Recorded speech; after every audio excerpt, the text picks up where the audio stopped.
இந்த குற்றச்சாட்டுகளை நாங்கள் தொடர்ச்சியாக வைத்து கொண்டிருக்கிறோம், புதிதாக சொல்லலை. ரெண்டாவது, முதலமைச்சரை சந்தித்தார் அப்படின்னு பத்திரிகைகள்லாம் பிரதானமாக வெளியிட்ட போது அதுக்கு மறுப்பே வராத போது அதுதானே செய்தின்னு இருக்கும். இப்போ இன்றைக்கு தானே மறுக்கப்பட்டிருக்குங்கிறார். இல்லை, முதலமைச்சரை சந்தித்தார்னு எந்த பத்திரிகையும் போடல. எந்த பத்திரிகையும் முதலமைச்சரை சந்தித்தார்னு போடல. அவர் வந்துட்டு போனதுக்கு இல்லாமல் நாங்கள் பதில் சொல்லிட்டு இருக்கோம். அது எங்களுக்கு ஒரு செய்தியா என்ன? அவர் வந்தார் போனார், இவரை மாதிரி 1000 பேர் வருவாங்க போவாங்க. இப்போவும் நீங்கள் நினச்சா செனட்டாப் ரோட்டில், தலைவர் ரூட்டில் யார் வேணாலும் போகலாம். யாரையும் வந்து என்னென்னா முதலமைச்சர் இருக்கார் போகக்கூடாதுலாம் சொல்ல மாட்டாங்க. நீங்கள் போகலாம், யாருன்னு காமி. இன்னும் அப்டேட் ஆகாமல் இருக்கு. சித்தரஞ்சன் சாலை, சித்தரஞ்சன் சாலை, சரி ரைட்டு, போகலாம், ஓகே ரைட்டு. தலைவர் இருக்கிற இடத்துல யார் வேணாலும் போகலாம்.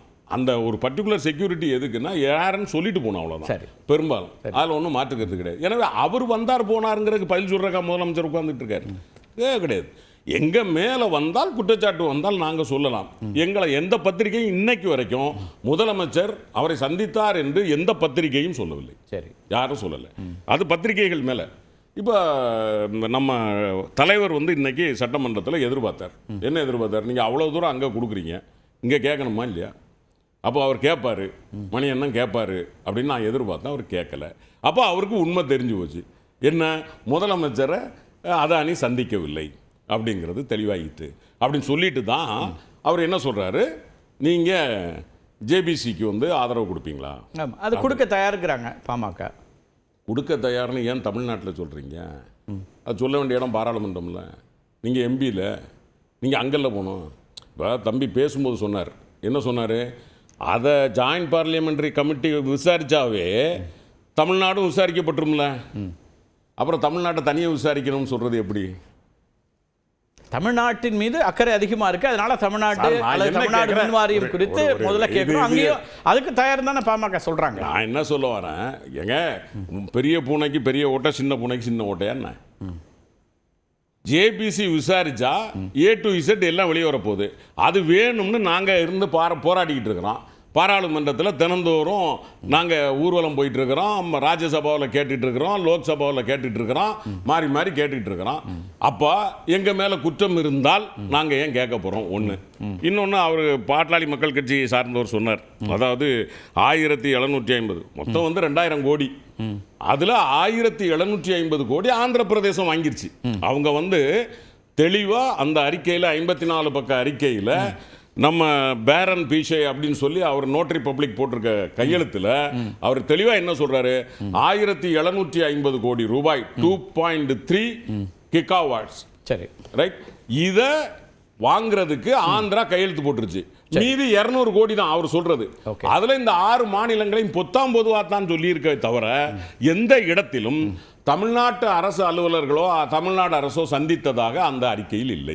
எந்தெந்த மின்வாரியங்கள்னு சொல்றதுல தமிழ்நாட்டினுடைய மின்வாரியத்தையும் குறிப்பிடுறாங்க. அதாவது தமிழ்நாடுங்கிற மாநிலத்தை சொல்றாங்க. அதாவது கேஎஸ் அவர் என்ன அவங்க வந்து அந்த நடந்த நிகழ்வை சொல்லும் பொழுது இதே காலகட்டத்தில் இந்தந்த மாநிலங்களும் போட்டிருக்கு அப்படின்னு சொல்லியிருக்காங்க. அதுல 2 அக்ரிமெண்ட் இருக்கு. ஒன்னு பவர் சேல் அக்ரிமெண்ட், இன்னொன்னு power purchase agreement. Power purchase அக்ரிமெண்ட்ங்கிறது ஸ்ட்ரெயிட்டாவே யார் ஜெனரேட்டரோ, யார் பவரை உருவாக்குறாங்களோ, உதாரணமா அதானி நிறுவனம்னு வச்சுக்கோங்களேன், அவங்களோட நேரடியாக நம்ம அக்ரிமெண்ட் போட்டால் அது PPA, power purchase agreement. Power sale agreement PSAங்கிறது நம்ம யார் கூட போடுறோம் அப்படின்னா solar energy corporation of India கூட நம்ம போடுறோம். நமக்கு அவங்க யார்கிட்ட இருந்து வாங்கி தராங்க, எப்படி வாங்கி தராங்க, எதுவும் நமக்கு தெரியாது. நம்ம வந்து அவங்க சொல்லி இருக்கிறாங்க. அதை கூட ஒன்றிய அரசு என்ன சொல்லி இருக்கு அப்படின்னா, மொத்தமா நீங்க செலவழிக்கக்கூடிய மின்சாரத்தில் 10% இருந்து 12% நிச்சயமா நீங்க வந்து இந்த ரெனியூவபிள் எனர்ஜி இதன்கிட்ட நீங்க வாங்கணும் சொல்லியிருக்காங்க. அதன் அடிப்படையில் நம்ம அதை வாங்கியிருக்கோம். அது 2021 செப்டம்பர்ல அந்த அக்ரிமெண்ட் நடந்திருக்கு. 2021 மேல தான் நாங்க ஆட்சிக்கு வர்றோம். Okay right. ஸோ இந்த அக்ரிமெண்ட் நடந்ததுக்கும் எங்களுக்குமான எந்த சம்பந்தமும் இல்லை. தமிழ்நாடு இதில் சம்பந்தப்பட்டிருப்பதாக ஸ்பெசிபிக் ஸ்டேட்மெண்ட் அந்த குற்றச்சாட்டில் இல்லை. இதை தாண்டி முதலமைச்சர் அதானி அவர்களை சந்திக்கவே இல்லை. இதில் திரு அன்புமணி ராமதாஸ் ஒரு விஷயத்தை தெளிவுபடுத்துறார் இன்றைய அறிக்கையில் கூட. அதானி குழுமத்திற்கும் தமிழ்நாடு மின்வாரியத்திற்கும் நேரடியாக ஒப்பந்தம் செய்து கொள்ளப்பட்டிருப்பதாக பாமக ஒருபோதும் சொல்லவில்லை. அது அக்யூசேஷன் நாங்கள் சொல்லலை. ஆனால் அவருடைய அறிக்கையில் சொல்றார் 2021ஆம் ஆண்டு செப்டம்பர் மாதம் இந்திய சூரிய ஒளி மின் உற்பத்தி கழகத்திடமிருந்து 1000 மெகாவாட் மின்சாரம் வாங்குவதற்கு தமிழ்நாடு மின்சார வாரியம் ஒப்பந்தம் செய்து கொண்டுள்ளது. ஒரு யூனிட் ₹2.61 என்ற விலைக்கு மின்சாரம் வாங்க ஒப்பந்தம் கையெழுத்திட்டுள்ளது. ஆனால் வெளிச்சந்தை விலையில் இதைவிட குறைந்த விலையில் மின்சாரம் கிடைக்கும் நிலையில் சூரிய ஒளி மின் உற்பத்தி கழகம் அதிக விலை நிர்ணயம் செய்திருப்பதால் அதை வாங்க மின்வாரியங்கள் தயங்கியுள்ளன. இந்த சூழலில் தான் அதானி குழுமம் அவர் சொல்கிற குற்றச்சாட்டு நிறுவனங்களின் பிரதிநிதிகள் தமிழ்நாடு உள்ளிட்ட 5 மாநில மின்வாரியங்களின் அதிகாரிகளை சந்தித்து ஊக்குவிப்பு அளித்ததாகவும் அதன்பின் அந்த மின்வாரியங்கள் முன்வந்து ஒப்பந்தம் செய்து கொண்டதாகவும் குற்றச்சாட்டுகள் எழுந்துள்ளன அப்படிங்கிற ஒரு விமர்சனத்தை இன்னைக்கு அறிக்கையில் திரு அன்புமணி சொல்றார். அதாவது டாக்டர் ராமதாஸ் அவர் அன்புமணி ராமதாஸ் சொல்றதுல என்னன்னா 2.61 நம்ம இப்ப வச்சிருக்கிறதுலே மினிமம் இதுதான். இதுக்கு கீழே யாரும் இதுவரைக்கும் இல்லை. ஒருவேளை டாக்டர் அன்புமணி ராமதாஸ் நாளைக்கே கூட அறிக்கை கொடுப்பார் என்றால் அவர்களிடம் வாங்க நாம் தயாராக இருக்கிறோம். 2.61 solar energy corporation of India அதுக்கு கீழே எங்கேயாவது கொட்டேஷன் கொடுத்துருக்கான்னு அவர்கிட்ட கேளுங்க. இது நம்ம வாங்க வேண்டியதை நம்ம வாங்கியிருக்கமே ஒழிய நமக்கு தேவை என்பது அடிப்படையில் நம்ம போய் தனிப்பட்ட முறையில் அவங்க கிட்ட வாங்கல.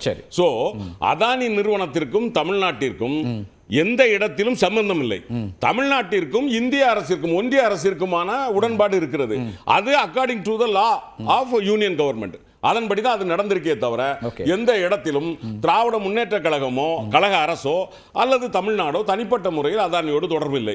இப்ப நம்ம கேட்கறது என்னன்னா டாக்டர் அன்புமணி ராமதாஸ் இங்க இந்த பத்திரிகையில தமிழ்நாட்டுக்குள்ள சொல்லிட்டு இருக்கிறதுக்கு அவர் ராஜ்யசபா எம்பி கேளுங்கிறோம். சரி, நீங்க இந்த இதுல உண்மை வேணும், நீங்க உண்மையிலே யோக்கியமா இந்த ஊழலை விசாரிக்கணும் நீங்க நினைச்சீங்கன்னா நீங்க பாராளுமன்றத்தில் உட்கார வேண்டியதானே தரணா தனி மனுஷன் தானே நீங்க.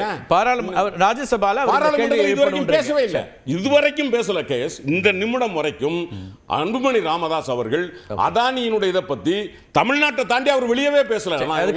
அதுக்கான பதில் மட்டும் வாங்கிறேன். மற்றவர்கள்ட்ட முதல் கட்ட கருத்து முதல்வர் அதை ஆதரிப்பீர்களா என்று கேட்டால் நிச்சயமாக ஆதரிப்போம். பார்லிமெண்டரி கமிஷனுக்கு தேவைன்னு வந்தா தேவையான நாங்க ஆதரிச்சு தான் வாக்களிப்போம், தேவைன்னு சொல்லுவோம். அது வந்தால் அந்த விசாரணை ஆதரிப்போங்கிறத எக்ஸெப்ட் பண்ணிப்போங்கிறது சொல்றோம். அது மட்டும் இல்ல வேற எந்த விதமான ஃபார்மாலிட்டியில் அதை விசாரிச்சாலுமே விசாரணை என்கரேஜ் பண்றோங்கிறத சொல்றோம். இவங்க யாரும் சொல்றதுக்கு முன்னாடி அதானியை விசாரிக்கணும்னு கோரிக்கை வச்சுதான் அன்புமணி அவர்கள் இந்த விழுப்புரம் திருவண்ணாமலை உள்ளிட்ட இடங்களில் நடந்த வெள்ள பாதிப்புகள் அது தொடர்பான மருத்துவ முகாம்கள்னால மருத்துவராக அவர் பல்வேறு இடங்களில் கலந்து இலவச மருத்துவ முகாம்களை இன்னைய வரைக்கும் நடத்திட்டு இருக்காரு. அதனால அவரால் அங்கே போய் கலந்துக்க முடியல. நிச்சயமாக அன்புமணி அவர்கள் இந்த கேள்வியை எழுப்புவார். அதற்குள்ளாக அதுக்கான பதிலையும் நம்ம ஏற்கனவே கொடுத்துட்டோம். ராஜ்யசபாலையும் இந்த விஷயத்தை அவர் எழுப்புவார் அப்படின்னு பேசலாம். பார்லிமெண்ட் செஷன் சீக்கிரமா முடிய போகுது. ரைட், அது அவர் திருவண்ணாமலையில் இருக்காரு அப்படின்னு அதுக்கு ஒரு பதில் சொல்றாரு. ஏன்னா மக்களோட இருக்காருங்கிற நம்ம பேசலாம். அடுத்த கட்டத்தில் கூட விவாதிக்கிறதுல எடுத்துகிட்டு போகலாம்.